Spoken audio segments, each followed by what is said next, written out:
What's up, everybody? It's PB here, and I am back with another review of Stargirl Episode 3, Icicle.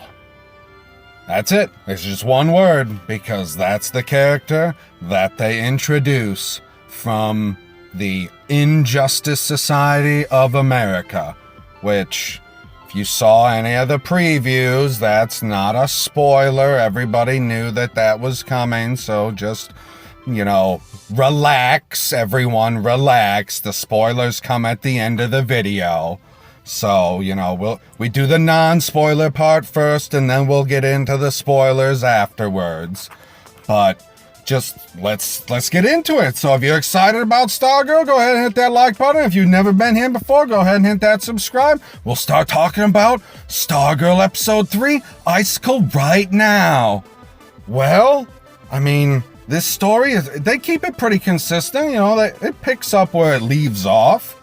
And they keep the tone the same, which is nice. The people who are supposed to be upbeat are upbeat. The people who are pessimistic stay pessimistic. The score and soundtrack still fit where they're supposed to. And there are some funny ways that they use that, which I wasn't sure exactly how it was going to work going back to episode 1, but I like how they used it in this episode. It was pretty hilarious. And then there was some pretty good action. It was short, but it got to the point, which, sometimes I feel like that's better. Why are these super-powered people fighting it out for massive amounts of time when you got all these powers? Fights should be, relatively short and concise. How many times did Mike Tyson go to the limit? I don't know. If you know, let me know in the comments below. Anyway, now that we got that out of the way, if you didn't see this episode, you need to see this episode. Like, if you're watching on the CW, this is the first episode where I don't believe they're going to have to cut anything, because it's only a 43-minute runtime. Maybe they're shaving things here and there. I'm not sure. I watched it on DC Universe, and they add their extra little intro, so it looks like it's a little longer, but it actually isn't. And then, it's just slightly different. But I'm sure you're probably getting 99% if you watched on CW. Anyway, that's all I'm gonna say about it, non-spoiler, because you need spoilers to talk about this episode. Like, you need them. So now, if you care about the spoilers, you don't want any spoilers, go watch the episode. It will be worth your time. You will not have wasted 44 minutes of your life if you go and watch this episode at all. You absolutely need to go and watch it. Like, I don't care how you watch it. Go to your cousin's house. He's named Cody. I don't really care. Just go and watch it. But, now we'll get into the spoilers. And it starts by introducing Icicle 8 years ago. So that's 2 years after he killed Starman. That's going back to episode 1 when they showed that. And they show his wife dying. And, oh man, he is upset. And, it was good. Whoever this guy is that's playing him, it was pretty impressive. Like, he goes outside and he just, essentially goes SJW, like, in his essence, because he screams at the sky in pain because his wife just died, and he makes it snow out because he's Icicle. It was freaking awesome. It's freaking awesome. Looked freaking great. And then, we cut back to present day. And Courtney's looking at, her costume or whatever, and she's getting ready to go to school. And then they cut to downstairs, and Pat's talking to his kid, and they're listening to some of this oldies music. And I was like, what is going on with the music in here? It's because Pat loves it, and he's like, hey, can we change the station? He's like, yeah, I can give you some talk radio. And I was like, yes, that's what you get, kid. That's what you get for trying to frickin' shit on this guy's music. Now you get to listen to frickin' talk radio. And then Courtney comes down, and Pat's like, okay, let's get ready to go. So the kid, he fucks off, and he's gonna go, hop in shotgun or whatever. I don't know why he takes off. And Courtney's like, okay, well, I'm gonna go to school, but, we gotta be looking for these guys. We gotta find these guys. Like, we gotta be searching for villains, because I'm Stargirl. I'm Starman's daughter. And he's like, dude, you gotta relax and just go be a teenager. Like, lady, like, you're just a girl in high school. Just go to school and be normal. Like, what's wrong with you? And then we cut to, the brainwave kid. He's sitting in a chair. Apparently he's got powers. Like, this stuff must transfer through when you have a kid. I don't know if they're as strong, but I don't know. They must be kind of. And then you got Icicle. His name is Jordan something. I forgot what his name is. Jordan something. We just call him Jordan. He's still trying to get a hold of this wizard guy. And the wizard guy is ignoring him. And he's trying to help his son become a magician, which is hilarious. So then they arrive at school, and the sign is melted. Like, she burned that sumbitch in half. And the janitor looks at her all cockeyed. So, like, he knows something. He knows that she's got the gift, and I'm pretty sure he's one of the old superheroes. I don't know which one it is, but it's got to be one of them. Then she gets into the school, and they're slut-shaming some bitch, and I don't know what her deal is. And then the son who the guy was teaching a magic trick to, he comes up, and he wants to find Courtney's card, and she pulls out the 3 of clubs, and he goes to find the card, and he pulls out the I think it was 7 of hearts, and she's like, yeah, that's my card. I was like, oh, you lying bitch. Oh, she's so nice. She's like, yeah, I'm not going to crush his dream right here in front of everybody, so I'll just say that it's my card. Like, what a fucking hero. And then she goes to offer to help the chick write over or clean up the word slut on her locker, and she's like, just forget it. And she's like, oh, okay, well, whatever. So then Pat, he went to the hospital to see Brainwave, and he asked the doctor, what was he wearing when he showed up? And the doctor's like, oh, well, he was wearing his doctor uniform. He's like, oh, so he is working with somebody. Hell yeah, he's working with somebody. There's villains all over the place, Pat. You just don't know it yet. And then we get to what is possibly the best scene in this entire episode. At least I thought, maybe not including the action scene, this was the most exciting scene. Icicle is sitting on the porch of the wizard. And he's like, dude, why you ignoring me? Why you ignoring me? Why you ignoring me? And he's like, well, I'm not doing that stuff anymore. He's like, guy, we formed the Injustice Society of America to fight injustice. Which means that everybody in this story, from a certain point of view, is the hero. Because apparently the Justice Society of America is fighting for justice, which is a positive thing. That's great. That's wonderful. Excellent. But then the Injustice Society of America is fighting against injustice, which is great, which is wonderful, which is positive, right? Isn't that what we want? We want people fighting against injustice? Isn't injustice bad? So, oh my God, what a mind fuck that you would have both sides from their own point of view believe that they are the heroes of the story instead of having it outright like, yes, I know I'm the villain. Like watching something on Doom Patrol where you have Mr. Nobody saying, yes, I know I'm the villain. I am the bad guy here. Everybody here is like, I ain't the villain.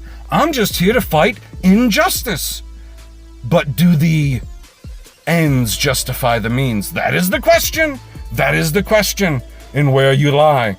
So they have a whole conversation. He's like, dude, you need to get back on board. Oh, man. And then Pat has a conversation with his son, and he tries shitting on him again, and it don't work out again. He's like, you know what? I used to play video games all the time, and my favorite one was Paperboy. And guess what? Now, you're getting a paper route too. You're going to work, son. Oh man, that was freaking, I was laughing so hard. And then, apparently, we get to work, and Amy Smart, Courtney's mother, because I can't remember her name, Barbara, that's right, Barbara. Jordan listens to all of her ideas. She's like, we can't be getting rid of the theater, it brings the community together. He's like, you know what? We're not getting rid of the theater. Great idea, Barbara. Can you come to the meeting later tonight? And she's like, nope, got family dinner, can't do it. Can't do it. And then we got the scene of, apparently, the ladies that twerk are going to win the talent competition, and not anybody with any real talent. I mean, twerking is a talent. Some people can do it right, some people don't know how to do it at all, but whatever. Nobody gives a fuck about that scene. It was just to introduce Courtney to the other girl because they had someone come along and paint over the locker. And apparently the someone was the other boy that was watching over her shoulder when she showed that she was the nice guy and let the guy believe that he completed the magic trick. Which, is it nice? I mean, it might be. Like, it was nice in the moment, but if he thinks he's gonna complete the trick later and then he absolutely fails, that's gonna be disastrous. And then you're gonna be on stage in front of everybody and be like, nope, that's not the guy. You're gonna be like, fucking A! Run away all sad. And then they introduce themselves to each other. She's like, I'm Courtney. I don't remember what his name is. Nobody cares. Nobody cares. And then Jordan has a conversation with Barbara. That's when he invited her to the meeting. So maybe I was a little ahead of myself before, but it's okay. And then after school, Courtney is walking home and she just walks across a field that has a frozen fucking star in it. Just a random frozen star. She gets home, she's like, Pat, it's Icicle, we gotta go after Icicle, we gotta go after Icicle, we gotta go after Icicle. And the boy walks into the room, he's like, hey man, it's dinner time. Pat's like, I thought I told you to stay in the room. He's like, man, I'm hungry, I need some Cheetos. He's like, I'm working on dinner. He's like, I gotta eat now. He's like, you know what, here's $20. It's an advance on the paper route, go get yourself something from the store. And the boy just fucks off and goes to the store, and they're like, okay, we're going after Icicle. So they fucking hop on and they fly over to where the frickin' star used to be. It's gone now. Icicle throws piece of ice at the robot, at Stripe. Freezes his ass solid. Like, it's cold as hell inside the robot. Everything's frozen up. Courtney just takes off into the woods. Icicle hits the staff with a frickin' ice shard. I don't know what the hell these things are called. Ice bombs? Ice grenades? I don't know. You tell me in the comments below what the hell these are called. I don't freaking know. You let me know what they're called. I don't freaking know. And he's about to kill her. He's like, I killed Starman. Now I'm gonna kill you. And just as he's about to freaking shoot her with a freaking icicle spear, boom, he gets hit with Pat's rocket hand and launches him all the way onto the highway. So what does he do? He decides to freeze the highway. And what's coming down the highway? The school bus full of children going, I don't freaking know, I guess just home from school. You know, they live out in bumfuck Egypt. I mean, Blue Valley, Nebraska. There's a bunch of people that live out in the middle of nowhere, right? Pat's like, I got this. So he, boom, powers up Stripe. He's unfroze. He goes and catches the frickin' thing, pushes it back up onto the road. All is well that ends well. Or so we're believed to think. But one more thing happens. Icicle does a little fancy blow of the wind and knocks that kid's cards out of his hand. And the cards go blowing. And there's a truck coming. He freezes up the truck's tires and that truck smashes into this wizard's kid and kills him. He kills the wizard's kid on purpose. Like, boom, dead. Dead. On the spot. Like, you don't see nothing, but you hear the crash and you hear a bunch of kids scream and they cut to black and that is it. That's all you see. All you see. So then the wizard gets home and he tells his wife and then he starts fucking panicking and he goes up the steps and he grabs his fucking wizarding wand and he takes off and the mom's like, well, what the hell? So then Courtney, and here's one of them moments where If people want to say this show's SJW, it's got any type of wokeness to it, you would be wrong again, everybody. Courtney has the chance. She literally says it out loud. She says, I am going to find Icicle. And then she corrects herself.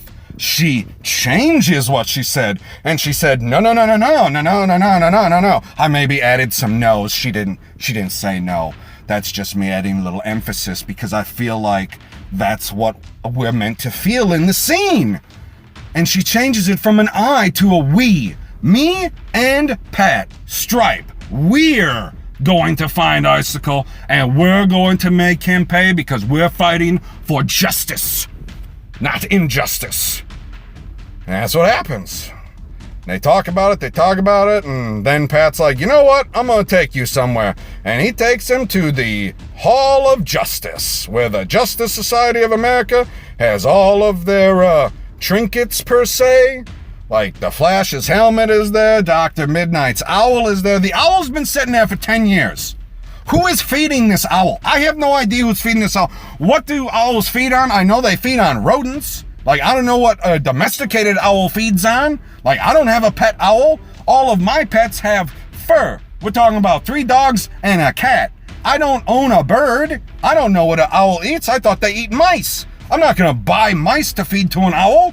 They just releasing mice into this freaking hall? Or is this owl like some type of magical owl and it don't eat nothing? Like, there ain't no shit anywhere either. Where's this owl shitting? It's just sitting on his post forever? Like, I don't know what's going to happen. How long does an owl live for? I don't know anything about owls other than they hoot. That's all I know about owls. So she goes around, she looks at all this stuff, and she's like, we need to redo the Justice Society of America because, you know, it started, they weren't pros then. And Pat's like, you know what? You're right, they weren't pros then. But they were pros after they had been doing it for 10, 15, 20 years. I don't remember the exact number, but he's like, it was a long time. And the Injustice Society still killed all of them. So, Courtney, how about no? Let's go right now. And they leave. And that was it. That was the end of that. That was the end of that story right there. And they take off. And then we cut back to the wizard shows up at Icicle's house. And he's like, dude, tell me you did not kill my boy on purpose. He's like, dude, relax. I'm so upset that your son is dead. And he's about to hit him with his wand and do some magical stuff. And Icicle grabs his wand with his 2 fingers. And in an instant, freezes this guy from the wand all the way to his core to death. He takes this wizard who was a part of his Injustice Society and he just freezes him to death. Like, my God, man, my God. I did not see that coming. I thought this was to motivate him. But I guess he was motivated. He was motivated to kill Icicle. Icicle's like, no. I need to build my new America. You're dead. And he just sets him on the floor real nice like. And then Icicle's parents come in. He's like, it's fine. You go take care of what you gotta take care of. We'll clean this up. And I was like, holy fucking shit. The old people are in on it too? My God. Oh, man. And then they finally have their family dinner. This time Barbara's not there. She stayed at work for a meeting, which, I guess turnabout's fair play. When you come home for family dinner and ain't nobody there except for the boy who fed the dog Cheetos. He fed the dog Cheetos earlier for his dinner. Oh my God, fucking hilarious. I guess why come home for family dinner when ain't no family gonna be there, but whatever. That's what happens. And then Courtney decides that, you know what? Fuck what Pat said. We need the Justice Society of America. She goes back and she steals all of the trinkets, at least all the ones that I could notice. I don't know if she took Flash's helmet, because to me that would be the most important one. Although, apparently, the most dangerous one in there was a pink pen. And I share her skepticism, like, how the hell is a pink pen the most dangerous thing in here? You got a fucking owl that just sits there forever. Like, explain to me the owl. I don't know if she took the owl either. I assume the owl just stayed there. Anyway, that was the whole episode. When she picks up that pen, you hear a voice chuckle. I don't know what's going on with this pen, but hopefully something magical will happen. But yeah, that's the whole episode. So you let me know what you thought about that recap. You need to go watch this episode. It was fucking great. I'll probably give it, I don't know, it's probably 8.5. That's probably good, because they could do better. I could get a little more action. Like, we've had longer episodes. This is only a third one. I don't know if they're making it so that'll fit on CW better. I'm not sure. But you need to go watch it somewhere, somehow. I don't care how. There's going to be some stuff that's going to show up here in a moment. Listen to that, or do what the person says there in a moment, or click on something that shows up on the screen. But until next time, everybody, I bid you adieu. If you are enjoying the content, please hit subscribe and ding the bell for notifications. That way you will never miss an upload by Pop Culture PB.